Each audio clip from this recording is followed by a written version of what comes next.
9월 25일 토요일 나를 깨워준 7분 플러스 아침을 여는 기도로 시작합니다. 살아계신 하나님 아버지, 오늘 아침에도 우리의 눈을 뜨게 하시고 새로운 하루를 시작하게 하심을 감사드립니다. 우리를 자녀 삼아주신 하나님의 은혜로 감사하고 우리의 왕 되신 하나님으로 인해서 든든하게 살아갈 수 있게 하심을 감사드립니다. 우리가 세상에 던져진 존재가 아니라 하늘과 땅을 지으신 하나님의 사랑받는 자녀임을 다시 한번 기억합니다. 우리의 삶 속에서 하나님의 자녀임을 날마다 경험할 수 있게 하시고 그로 말미암은 담대함과 넉넉함이 날마다 넘치게 하여 주시옵소서. 남쪽으로부터 태풍이 올라온 소식을 듣습니다. 지난 여름에 큰 비로 많은 어려움을 겪었던 지역들에 또다시 태풍으로 인한 피해가 생기지 않도록, 어려움을 당하지 않도록 주님 붙들어 주시고 그 태풍이 소멸되게 하여 주시옵소서. 코로나와 수재와 또 여러 가지 문제들에 대해 수고하는 이들을 불쌍히 여기시고 새 힘을 얻게 하여 주시옵소서. 정부 관리들과 지도자들이 국민들을 불쌍히 여기고 두려워하는 마음을 갖고 일들을 대하게 하시고 그들의 결정으로 인해서 국민들이 어려움을 겪지 않도록 보호하여 주옵소서. 언제든 누구든 코로나에 감염될 수 있는 상황에 모두가 노출되어 있습니다.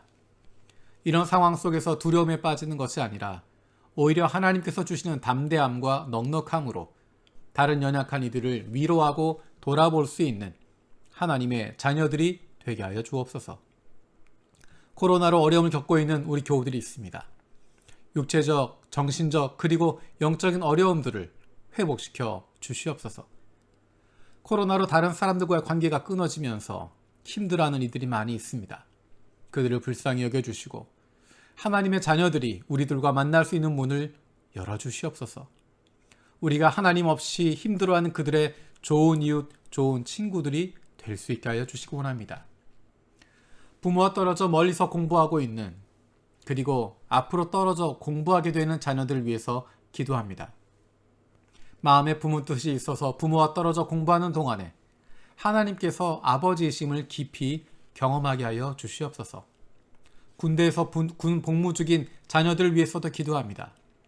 육신의 부모를 떠나 있어도 하나님 아버지와 날마다 동행하게 하시고 더욱 깊은 하나님과의 교제가 있게 하여 주시옵소서.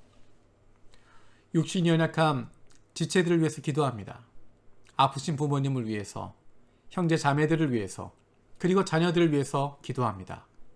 그 회복을 위하여 기도하는 기도를 들어주시고 응답하여 주옵소서.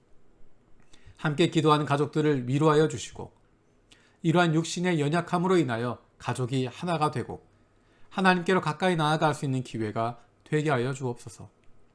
믿음을 잃어버리지 않게 하시고 확신을 가지고 감사함으로 간구하게 하여 주시옵소서. 사랑하는 가족들을 섬기는 손길 가운데 함께 하여 주셔서 그 손길이 지치지 않게 하시고 그 마음이 힘들지 않게 하시고 주님께서 주시는 새 힘을 날마다 얻을 수 있도록 은혜를 더하여 주시옵소서. 못된 암세포들 예수 그리스도의 이름으로 사라지게 하여 주시고 치료의 광선으로 저들의 아픈 부위를 비추어 주시기 원합니다. 예수 그리스도의 치료의 손길로 안수하여 주시고 새로운 세포들이 소생하게 하여 주시옵소서. 내일 있을 각 부서들의 예배를 위해서 기도합니다. 내일은 유치부, 유년부, 초등부, 중고등부 그리고 장년부가 각 부서별로 예배를 드립니다.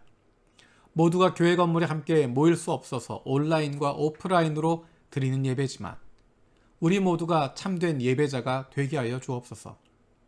영이신 하나님께 영과 진리로 예배할 수 있게 하시고 특히 어린 자녀들이 영상을 통해서 드리는 예배 가운데서도 집중할 수 있게 하시고 부모와 함께하는 예배를 통해서 신앙이 아름답게 이어질 수 있게 하여 주시옵소서. 자유롭게 모일 수 없는 상황이지만 오히려 이 시기를 잘 선용할 수 있게 하시고 말씀과 기도에 집중할 수 있는, 그리고 한 사람을 돌아볼 수 있는 시간들이 되게 하여 주시옵소서. 하나님께서 우리를 제사장으로 불러주셨음을 기억합니다. 하나님께서 우리를 거룩하게 세워주심을 기억합니다. 그리고 우리에게 기도해야 할, 우리에게 맡겨주신 영혼들이 있음을 또한 기도합니다. 우리 어깨에 맡겨주신 그 영혼들을 위해서 기도할 수 있는, 간구할 수 있는 제사장 되게 하여 주시옵소서. 감사드리고 예수님의 이름으로 기도드립니다. 아멘. 오늘 함께 읽을 출애굽기 말씀은 27장에서 29장까지입니다. 이제 출애굽기도 잠시 후면 끝나게 됩니다. 혹시 주변에 리바이블 함께 하기를 원하는 분들이 있다면 지금이라도 권유해서 함께 동참할 수 있으면 좋겠습니다. 말씀을 읽으면서 갖게 되는 기쁨들, 은혜들, 그 부분들을 함께 나누면서 믿음의 동료들에게 권유할 수 있는, 그리고 권면할 수 있는 저 여러분 되었으면 좋겠습니다. 이 시간은 그 가운데 29장 마지막에 있는 43절에서 46절 말씀을 읽겠습니다. 출애굽기 29장 43절에서 46절입니다. 내가 거기에서 이스라엘 자손을 만날 것이다. 거기에서 나의 영광을 나타내어 그곳이 거룩한 곳이 되게 하겠다. 내가 회막과 제단을 거룩하게 하고 아론과 그의 아들들을 거룩하게 하여 나를 섬기는 제사장으로 삼겠다. 내가 이스라엘 자손 가운데 머물면서 그들의 하나님이 되겠다. 그리고 그들은 바로 내가 그들 가운데 머물려고 그들을 이집트 땅에서 이끌어낸 그들의 주 하나님임을 알게 될 것이다. 나는 그들의 주 하나님이다. 아멘. 우리가 읽고는 출애굽기 말씀, 오늘 읽는 말씀 가운데 28장, 29장은 제사장에 대한 이야기입니다. 특별히 28장은 제사장이 입어야 할 옷, 제사장의 예복에 대한 이야기가 길게 나와 있습니다. 무려 43절까지 되는 분량이 제사장이 입어야 할 예복, 가슴바지 그런 것에 대한 이야기를 하고 있습니다. 그리고 29장에는 제사장 위임식에 대한 이야기가 46절까지 길게 나타나 있습니다. 어제도 이야기했던 것처럼 출애굽기 40장이라고 하는 분량 가운데 2장 전체를 제사장에 대한 이야기만 하고 있습니다. 그것은 그만큼 제사장이 중요하다라는 것입니다. 특별히 재미있는 표현은 28장 12절입니다. 이렇게 이야기합니다. 그 두 보석은 이스라엘 지파들을 상징하는 기념 보석이니 에봇의 양쪽 멜빵에 달아라. 아론이 이렇게 그들의 이름을 자기의 두 어깨에 짊어지고 다니면 내가 나의 백성을 늘 기억하겠다. 제사장이 예복을 이야기하면서 두 개의 보석을 이야기하고 있습니다. 10절에 보면 두 보석 위에다가 각각 6명씩 이스라엘의 아들들의 이름을 새겨라 라고 이야기합니다. 그래서 12절에 있는 것처럼 그 두 보석이 이스라엘의 12지파를 상징하는 보석이다. 그리고 그것을 에봇 양쪽 멜빵에 달고 있어라 라는 것입니다. 쉽게 이야기하면 양 어깨에 그 이름들을 짊어지는 것입니다. 그러면 하나님께서 그 백성을 기억하시겠다라는 것입니다. 제사장이 하나님께서 맡겨주신 그 12지파의 이름을 양 어깨에 짊어지고 다니면 하나님께서 기억하시겠다라고 말씀하고 있습니다. 하나님은 우리를 제사장 같은 존재들이라고 불러주십니다. 제사장은 자기가 잘 먹고 잘 사는 것이 그의 인생의 목표가 아닙니다. 하나님께서 그를 구원해 주시고 그에게 맡겨주신 소명은 그를 통해서 다른 사람들이 복받게 되는 것이고 그를 통해서 다른 사람들이 하나님 앞에 나아갈 수 있도록 하는 것입니다. 그것에 대한 상징적인 모습이 바로 이렇게 이스라엘 12지파의 이름을 양쪽 어깨에 짊어지고 있다라는 것입니다. 하나님께서는 우리에게 하나님께서 사랑하신 영혼들을 맡겨주셨습니다.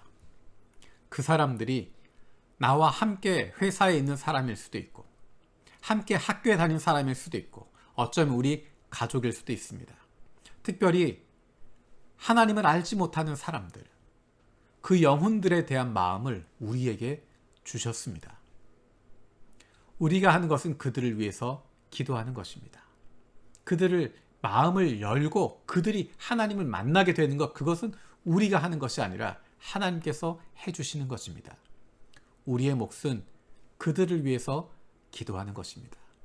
제사장이 그 이름을 양 어깨에 짊어지고 다녔던 것처럼 우리는 하나님께서 우리에게 맡겨주신 영혼들을, 그들을 위해서 양 어깨에 그들을 짊어진 마음으로 그들을 위해서 기도하는 것입니다. 그러면 하나님께서 우리를 보시고 그 백성들을 기억하시겠다. 그 영혼들을 기억하시겠다. 그리고 마침내 하나님께서 그들이 하나님 만날 수 있도록, 예수님 앞에 나올 수 있도록 인도해 주시겠다 말씀하시는 것입니다. 하나님을 알지 못하는 사람뿐만 아니라 우리가 사랑하는 다른 사람들도 마찬가지입니다. 내가 해줄 수 없지만 한국에 계시는 멀리 떨어져 있는 가족들, 그들을 위해서 내가 해줄 수 있는 것 아무것도 없는 것 같지만 제사장이 양 어깨에 그 이름을 짊어지고 있는 것처럼 우리가 우리의 사랑하는 사람들을 양 어깨에 짊어지고 그들을 위해서 기도하고 있을 때 하나님께서 가장 좋은 길로 인도해 주실 줄로 믿습니다. 우리가 아침마다 나를 깨워준 7분 플러스에서 아침을 여는 기도를 하는 것, 그것은 나만을 위해서 기도하는 것이 아니라 다른 사람을 위해서 기도하고, 일본 선교를 위해서 기도하고, 세계 선교를 위해서 기도하고, 우리 교회 사역들과 우리 교회에 있는 여러 교우들을 위해서 기도하는, 그것을 우리의 어깨에 짊어지고 있을 때 하나님께서 그 일을 행해 주십니다. 하나님께서 우리를 통해서 그 일들을 이루어가고 계십니다. 얼마나 소중합니까? 하나님이 우리를 그렇게 사용하고 계시고 우리가 그것을 그 일 가운데 중심에 있어서 그 기쁨을 누릴 수 있게 되는 것입니다. 또 한 가지 재미있는 표현은 조금 전에 읽었던 44절에 나와 있는 것입니다. 43절, 44절에 보면 거룩한 곳이 되게 하겠다, 거룩하게 하겠다 라고 이야기하는데 그 주체가 하나님이십니다. 우리가 뒤에서 읽으면서 발견하게 되겠지만 아론이나 그의 아들들이 거룩한 사람들이 아닙니다. 하지만 하나님께서 그들을 거룩하게 사용하시겠다라는 것입니다. 하나님께서 거룩하게 해주시는 것입니다. 하나님께서 만지시기 때문에, 하나님께서 함께 하시기 때문에 거룩하게 쓰임을 받을 수 있는 것입니다. 하나님께서 우리와 함께 하시면, 하나님이 우리를 붙잡아 주시면 우리가 거룩하게 쓰임받게 되어지고 거룩한 사람들이 되어집니다. 그것은 우리가 거룩해서가 아니라 거룩하신 하나님이 우리와 함께 하시기 때문입니다. 직분 때문에 거룩한 것이 아닙니다. 직위 때문에 거룩한 것이 아닙니다. 제사장이기 때문에 거룩한 것이 아닙니다. 하나님이 그를 쓰고 계시기 때문에 거룩한 것이고, 하나님이 그와 함께 하시기 때문에 거룩한 것이고, 하나님의 뜻을 행하고 있기 때문에 거룩하게 되어지는 것입니다. 하나님을 떠나 있으면, 하나님의 뜻을 거부하고 있으면, 하나님의 뜻에 맞서고 있으면, 하나님의 뜻이 아니라 내 욕심대로 이 일을 하고 있으면 더 이상 그는 거룩한 사람이 아닙니다. 그 모습이 어떤 모습인지는 우리가 말씀을 읽어가면서 발견하게 될 것입니다. 저와 여러분들은 부족한 사람들입니다. 모자란 사람들입니다. 하지만 하나님께서 붙들어 사용하실 때, 하나님이 함께 하실 때, 하나님의 뜻을 순종하고 있을 때 하나님 우리를 거룩하게 사용하시겠다 말씀하십니다. 내일은 그 하나님 앞에 예배하는 날입니다. 오늘부터 그 예배가 시작됩니다. 내일의 예배를 위해서 기도하고 준비하는 동안에 우리의 마음이 준비가 되고 우리의 몸이 준비가 되고 우리의 영이 준비되어집니다. 하나님을 만나는 기쁨이 넘치는 예배가 되기를 원합니다. 주님께서 가르쳐 주신 기도로 마치겠습니다. 하늘에 계신 우리 아버지여, 이름이 거룩히 여김을 받으시오며 나라가 임하시오며 뜻이 하늘에서 이루어진 것 같이 땅에서도 이루어지이다. 오늘 우리에게 일용할 양식을 주시옵고 우리가 우리에게 죄 지은 자를 사하여 준 것 같이 우리 죄를 사하여 주시옵고 우리를 시험에 들게 하지 마시옵고 다만 악에서 구하시옵소서. 나라와 권세와 영광이 아버지께 영원히 있사옵나이다. 아멘.